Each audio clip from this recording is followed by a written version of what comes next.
There, of course, is another big story we've been tracking because it's been a little over 2 weeks since the start of President Trump's crime crackdown here in Washington, and it looks like it's having an impact. Crime in the District of Columbia was already trending down at the beginning of this month, but a new CBS News analysis of D.C.'s crime data shows violent assaults are down 49% compared to the same time last year. Assaults, burglaries, and homicides have all dropped since the start of the takeover of Washington's police. And Scott MacFarlane's been tracking all of this for us, joins us now. Do these numbers now mean, Scott, that the crackdown is working, can be considered successful? Feels like an ink blot test when you ask that question, Ed. It's a very politically charged question, even though we're talking about scientific things, numbers and data. The president and his allies have argued that it's unambiguous when you see that precipitous a drop. Assaults down 40%. Car theft down 23%, robbery down 63% versus that same period of time last year, that same period of time over the last 5 years, that something has changed, and it could be this federal clampdown that is a direct response to it.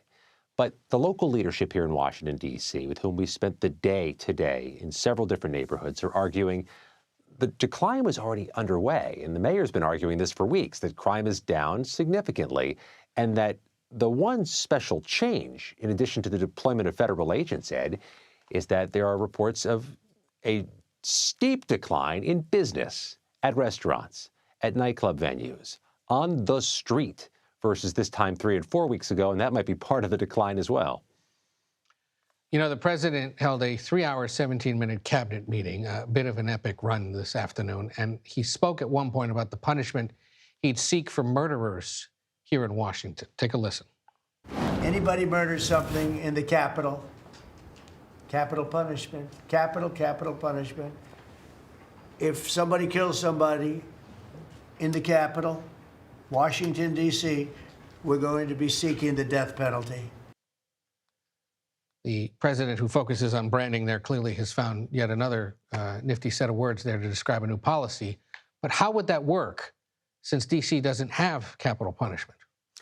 Well, there's always that big asterisk that sits next to Washington, D.C. when it comes to criminal prosecutions, Ed. The Justice Department handles most of the criminal cases in Washington, D.C. You commit a crime in Topeka, a local prosecutor in Kansas is going to handle your case. You commit a crime in Ithaca, a local prosecutor, a district attorney in New York is going to handle your case. You commit most crimes in Washington, D.C., it is the U.S. Department of Justice behind this, and the Department of Justice has changed its own protocols and regulations to again allow for death penalty cases.